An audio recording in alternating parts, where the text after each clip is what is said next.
दोस्तों, इस कक्षा में हम सहकर्मियों के नेतृत्व में सशक्तिकरण का कार्यक्रम इस विषय पर चर्चा करेंगे। शिक्षण का कार्य ऐसा एक कार्य है कि जो समाज में सुधार लाता है और समाज में आवश्यक गुणात्मक परिवर्तन भी लाता है। शिक्षा का कार्यक्रम वैयक्तिक है, उसी प्रकार सामाजिक भी है, क्योंकि जिस व्यक्ति को शिक्षा प्राप्त होती है वो व्यक्ति समाज में उतरकर अपना कार्य करता है। अंततः व्यक्ति को जो शिक्षा प्राप्त होती है उसका प्रभाव समाज पर पड़ता है। इसीलिए आजकल के शिक्षक को पुराने शिक्षकों की तुलना में अत्यधिक समस्याओं का सामना करना पड़ता है।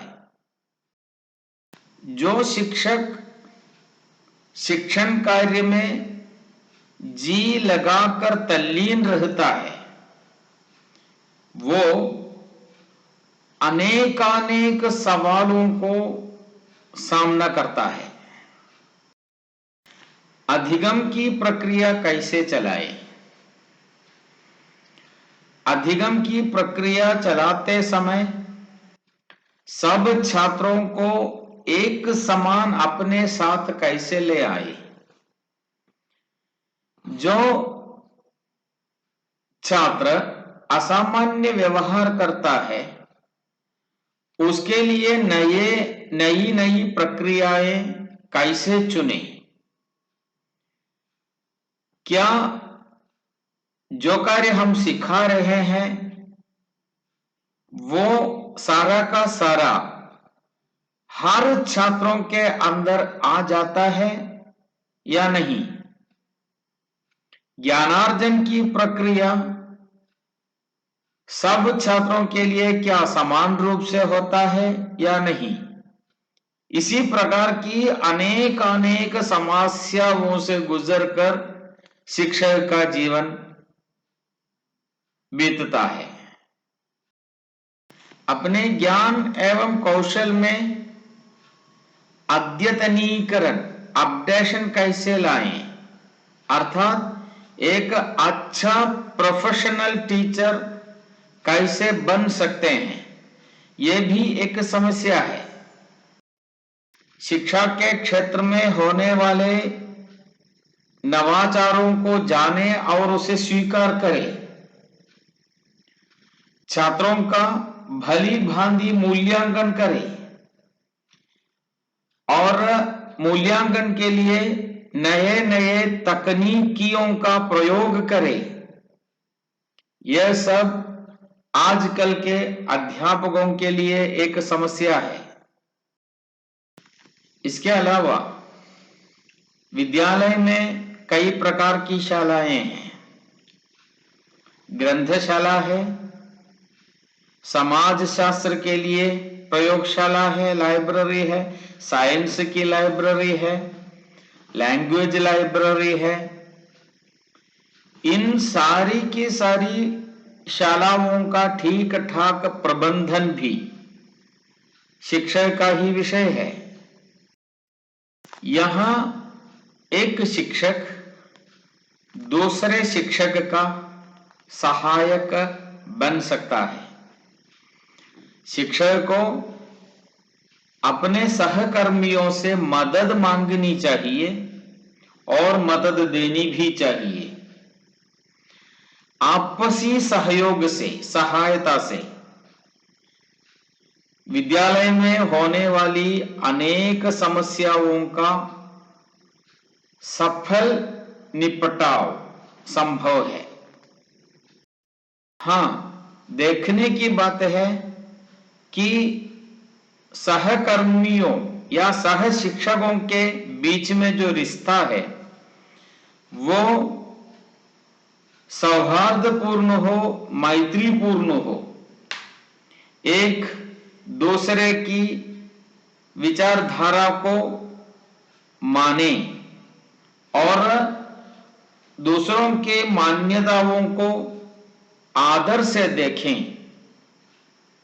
यही एक नियम होना चाहिए हमारे अंदर। क्योंकि शिक्षक यह सब करता है केवल शिक्षा के लिए नहीं, कक्षा में अपने सामने बैठे हुए 40 या 50 छात्रों के लिए उनके सफलतापूर्वक शिक्षण कार्य के लिए सहकर्मियों से, सह अध्यापकों से मदद मांगना कोई बुरी बात नहीं है, मदद देना भी बुरी बात नहीं है। हाँ, लेकिन ध्यान देने की बात है कि अपने सहकर्मियों के जो मामला है, जो विषय है, उसमें उसी प्रकार दखल नहीं करना चाहिए जिस प्रकार वो नहीं चाहते, अर्थात अनुचित दखल अंदाज करना शिक्षण के सकारात्मक विकास के लिए उचित नहीं होगा।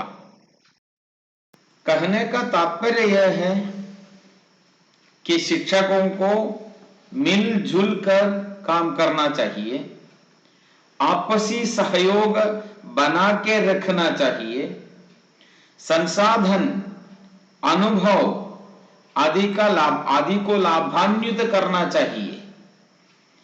शायद जब हम एक अध्यापक बन के विद्यालय में जाएंगे, हमारा जो अनुभव होता है, हमारे पास जो संसाधन होते हैं, वही संसाधन शायद दूसरे अध्यापकों के पास नहीं होगा। समझो, हमारा जो अनुभव है उसी प्रकार का अनुभव जो दूसरे अध्यापकों को नहीं होगा, लेकिन उनके जो अनुभव है, उनके पास जो संसाधन है, आपसी विभाजन बंटवारा उनमें कर दे तो सहायता के लिए हम भी तैयार हो, सहायता के लिए वे भी तैयार हो, तो शिक्षण का कार्यक्रम अत्यधिक सरल बन जाता है।